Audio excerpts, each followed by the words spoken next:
본론으로 들어가기 전에 세 가지 예화를 먼저 나눌까 해요. 구소련을 배경으로 한 그 개그 시리즈가 있어요. 이게 공산주의 유머라고 치시면 인터넷에 또 뜰 겁니다. 아주 많은 이제 개그 시리즈인데 그 중에 이런 개그가 있어요. 스탈린이 이제 비밀 경찰인 KGB 대장인 베리아를 불러서, 이 실제 인물입니다. 그 베리아를 불러서 내가 시계를 잃어버렸는데 찾아줘라고 부탁을 하자 베리아가 알겠습니다 하고 나가더니 점심때쯤 와가지고는 서기장 동지 기뻐하십시오. 용의자 50명을 잡아들여서 주리를 틀었더니만 전부 범행을 자백했습니다 라고 했어요.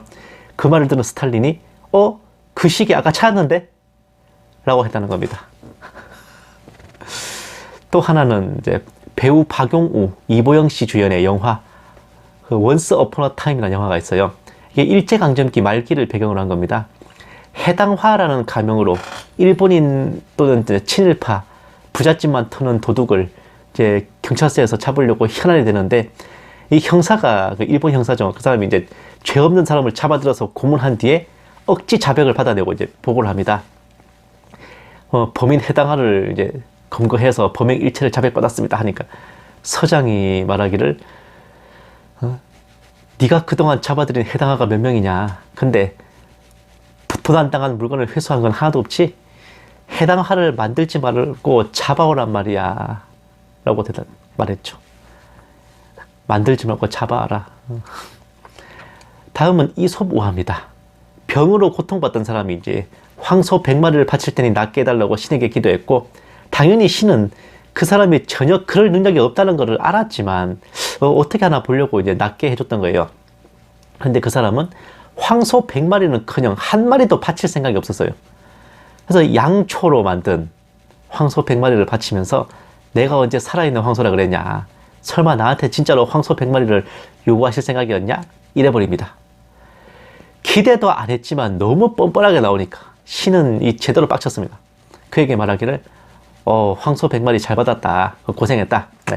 그 보답으로 내일 아침 일찍 바닷가로 나가면 100드라크마의 돈을 찾게 해줄게 라고 합니다. 돈까지 받는다니 기뻐 들뜬 그는 신의 말대로 아침 일찍 바닷가로 나갔다가 마침 거기 와있던 해적들한테 붙잡혔어요. 먼 나라로 끌려가서 노예로 팔렸는데 해적들이 자기를 팔면서 100드라크마의 돈을 받는 것을 보았습니다. 세 번째는 굉장히 섬뜩한 얘기예요. 제가 초등학생 시절에 읽은 이솝 이야기 책에 나오는 내용이었습니다. 지금까지 잊을 수가 없는 굉장히 인상적인 에피소드였어요. 세 가지 예화의 공통점은 바로 찾아야 될 것, 이루어야 될 것을 노력하여 해내지는 않고 억지로 만들어내고는 그게 그거라고 우기는 짓을 한다는 겁니다. 오늘 본문의 히브리 백성들이 저지른 짓도 바로 그렇습니다. 하나님이 눈앞에 안 보이셔도 자신들을 이집트에서 이끌어내주신 것을 믿어야 될 것이고, 모세가 잠시 떠나 있었어도 조용히 기다렸어야죠. 대번에 금송아지를 만들어서는 이것이 우리를 이집트에서 이끌어내준 하나님이다 라고 제대로 배도를 해버립니다. 불신과 불복종. 왜? 우상을 만들지 마라 그랬잖아요. 하나님만 섬기라 그랬는데 안 들은 거 아니야. 거기다가 번제, 화목제, 배운 대로 제사만 드리면 금송아지 우상에게 바친 제사라도 의뢰받을 줄 알았던 행위주의. 이 모든 것은 하나님을 제대로 노하시게 했고, 저들을 그냥 광야에서 갈아버릴지 말지 심각하게 고민하게 해드렸던 거예요. 세 가지 예화 모두가 비슷한 주제이지만 첫 번째와 두 번째는 솔직히 거의 개그나 유머에 가깝지만, 세 번째 예화가 바로 오늘 이 나라 교회와 성도들이 맞이한 비극적인 상황이 아닐까 합니다. 황소 100마리는 안 되겠지만 한 마리라도 구하고자 노력해보고, 그래도 안 됐다면 신 앞에 사실대로 구하고, 저희 도무지 황소를 마련할 길이 없어요, 용서해주세요 제발, 이렇게 빌었어도, 그랬어도 그런 최후를 맞았을까요? 어쩌면 그래, 아유 내가 네 사정 모르냐, 그래도 노력이라도 해본 게 가상하다, 네 믿음과 나를 경외하는 마음을 봐서 100드라크마 그냥 줄게, 이걸로 소 몇 마리 사서 잘 키워봐라, 그랬을지도 모를 일 아닙니까? 그런데 노력은 고사하고 배도를 택한 결말은 모든 것을 망쳐버리고 끝간데 없는 절망으로 빠져들게 했는데, 오늘 이 나라 교회와 성도들의 상황이 그렇다고 제가 감히 말씀드립니다. 이미 6년여 전 교회와 성도들은 무지하고 분별하지 못해서 탄핵이란 걸로 나라가 넘어가는 걸 방치했습니다. 그때도 이랬죠. 부르짖고 기도하며 부디 주사파 정권으로부터 이 나라를, 교회와 성도들을 지켜주십사 간구했잖아요. 그 결과 하나님께서는 5년간의 문재인 주사파 정권 치하에서도 공산화가 안 됐고, 연방제 통일이 안 됐고, 사회주의화가 안 됐고, 적화 통일이 안 됐잖아요. 막아주셨잖아. 차별금지법 하나도 통과되지 못하도록 막아주셨지 않습니까? 그러면 우리는 어떻게 해야 됩니까? 하나님의 뜻을 찾고 순종하고 국민 주권의 원리를 활용해서 하나님을 경외하고 성경적으로 바른 정사를 펴고 그렇게 해왔던 후보자를 세우도록 노력해야 되는 겁니다. 우리는 하나님의 백성이자 대한민국의 국민으로서 두 가지 부담을 지고 있기에 위로는 하나님을 경외하고 아래로는 우리나라를 위해 애국을 해야 될 의무가 있는 것이죠. 균형을 잘 잡고 가이사의 것은 가이사에게, 하나님의 것은 하나님께 알맞게 바치고 각각 할 도리를 했어야 했습니다. 그런데 오늘 이 나라와 교회를 돌아보면 참담하기 그지없습니다. 그 5년 동안 우리는 하나님의 뜻을 찾고 하나님의 사람을 찾아 힘을 모으는 게 아니라 우리 보기에 그럴싸해 보이는 걸 쫓으면서 이것이 하나님의 뜻이라며 갖다 붙이고 있었고 하나님의 사람을 만들어내고 있었습니다. 그나마 처음에는 제법 주의 종 출신의 신실해 보이는 척이라도 하는 자를 숭배하고 따르더니만 나중에는 아예 눈을 감고 귀를 막고 반역과 폭정의 하수인 노릇을 했던 자, 무속과 부패에 찌든 자, 그 인생 전체를 통틀어도 하나님을 경외하고 성경적인 정사를 편 적이 없는 자에게 무조건적인 숭배와 찬양을 보내며 받들지 않았습니까? 정권 교체만 하고 보자면서요. 정권 교체가 무슨 우상인지 나중에는 주의 종들, 교회들도 교단 단위로 경배와 찬양을 올렸네. 터져 나오는 의혹과 의구심에는 눈을 감고 귀를 막았습니다. 무속과 주술을 보고 이것은 우리나라 전통 문화네 이러면서 주의 종으로서 감히 생각조차 하지 말아야 될 말들을 입에 담으면서 혹세무민했죠. 세상을 속이고 주의 백성들을 미혹했죠. 그렇게 눈을 감고 귀를 막고 빨아주는 그런 신실함으로 하나님을 믿고 예수님을 따르는 게 아니라 정권 교체만을 위해서 국가급 마귀 역사에 필적하는 패착을 벌였습니다. 얼마 전에 3.1절 국민대회니 뭐니 하며 행사가 있었지만 자유민주주의, 자유대한민국, 시장경제, 한미동맹을 지키자, 자유통일을 이룩하고 주사파를 척결하자, 총선에서 200석을 차지하자, 문재인을 처단하자 등등 구호들이 오갔던 걸로 압니다. 그러면서 이제 현 대통령들은 승부사, 대통령님 힘내세요, 온 국민이 응원합니다, 이런 메시지로 나섰는데 정말 이 땅의 교회와 성도들, 최소한 나라를 위해 광화문에 모였다는 그리스도인들께서는 당신들의 소속이 어디입니까? 하나님들어 까불면 죽는다는 자를 선지자라 추켜 세우고 국민대회랍시고 중들을 단상에 세워가지고 부처님의 도움이 필요하다는 개나발을 부러제낀 죄는 언제 회개하셨습니까? 유리할 때는 광야교회, 불리할 때는 국민대회, 카멜레온처럼 하나님의 잔과 귀신의 잔을 번갈아 바라보니 어떠셨습니까? 언제부터 하나님의 편인가 아닌가의 기준이 주사파와 싸우고 아니고였습니까?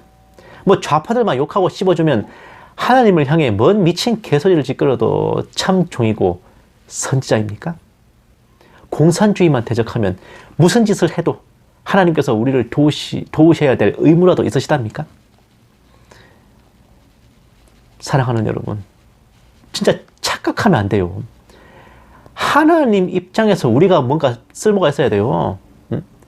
하나님 보시기에 우리가 뭔가 주님의 일에 필요가 있고 쓸모가 있고 우리가 하나님의 편에, 하나님의 공에 확고히 서 있어야 비로소 그 반대급부로 우리를 위해 손을 펴서서 승리를 주시는 것이지, 우리가 공산주의와 싸우고 있으니 하나님들아 여기 와서 붙으세요 라고 내밀어서는 안 된다는 걸 진짜 몰라서 그러는 걸까요? 애국인이, 자유수호인이, 자유통일인이 외치면서 자신들이 얼마나 나라를 사랑하는지 드러내고 있습니다만 애국을 위해 하나님의 공의를 저버린다면 하나님께서도 눈 하나 깜짝하지 않으시고 이 나라와 교회 따위에 져버리실 수 있습니다. 하나님의 백성이 대한민국 국민으로서 충실할 수는 있지만 대한민국의 국민으로 충실하다는 게 곧 하나님의 백성으로 충실하는 것은 아니에요. 인정받을 수 없습니다. 그건 명백하게 별개예요. 하나님께서는 계산이 정확하시기에 가이사의 것과 하나님의 것을 같은 계좌에 두시지 않습니다. 그런데 가이사에게 바치느라 하나님께 바칠 것까지 다 들여다 바친다면 그런 걸 보고 배도라고 하는 겁니다. 애국이 우상이 된 겁니다. 그리스도인이라면서 교회의 이름으로 광장에 모여서는 자신들이 스스로 만들어낸 우상을 향해 환호하고 응원하며 힘내라고 박수를 치는데 어디 그자와 그 정권이 하는 짓이 뭡니까? 그 주사파 시절에도 상상하지 못했던 동성애, 동성혼의 허용과 환란기 스마트시티 통제체제를 위한 15분 도시 구축, 외교와 내정에서의 각종 실책으로 민생이 무너지고 국가 안보 또한 뿌리부터 흔들리게 만드는 폐악질의 연속 아닙니까? 힘내라고 응원한다고 박수 칠 게 아니라 이 정권과 그 지도자가 정신 차리도록 외쳤어야 되는 거라고요. 애국이 우상이 돼가지고 애국한답시고 국민의 도리를 다한답시고 하나님을 등지고 하나님의 백성이기를 포기한 대가가 무엇인지 모두가 깨닫게 되었을 때는 이 나라가 그때 가서는 어떻게 돼 있을까 상상조차 되지 않습니다. 그러나 확실한 것은 진정으로 나라를 위한다면 나라를 사랑하기보다는 하나님을 먼저 사랑하셔야 돼요. 하나님의 백성과 대한민국 국민 둘 중에 하나를 선택해야 한다면 하나님의 백성이기를 택해야 합니다. 이건 진짜 그래요. 이게 최고의 아빠가 되고 싶다면 최고의 남편이 되라는 말이 있죠. 아이의 엄마를 지극정성으로 사랑해 준다면 그 아이의 아빠 노릇도 가장 잘하는 겁니다. 마찬가지로 우리가 정말로 진심 애국을 하는 그런 애국자요 또 국민이 되고 싶다면 하나님의 가장 신실한 성도가 되세요. 하나님의 가장 신실한 백성이 되셔야 됩니다. 그렇게 되면요 우리 애국하는 것까지 된다니까. 우리가 그의 나라와 그의 의를 구할 때 다른 모든 것도 채워주시지 않습니까? 그런 원리입니다. 우리가 우리의 진정한 소속인 하나님의 나라를 바라보며 하나님의 보시기에 올바른 선택과 참여를 할 때 하나님께서도 그런 우리를 어여삐 보셔서 우리가 머물러 사는 이 나라를 안전하고 평안하게 해주시거든요. 이것을 잊지 마시길 바랍니다. 우리가 우리 손으로 뭐 애국한다고 설쳐봤자 뭐 얼마나 하겠어요. 근데 우리가 하나님 백성 노릇을 똑바로 하면요 하나님이 이 나라를 위해 손을 펴주십니다. 어느 게 더 큰 애국입니까? 어느 것이 더 이 나라를 위해 좋은 일입니까? 앞이 보이지 않는 캄캄한 정세 속에서 부디 저와 여러분만은 4대 교회의 흰옷 입은 자들처럼 올바로 분별하고 참된 믿음으로 하나님과 동행하게 되기를 간절히 두 손 모아 축원합니다.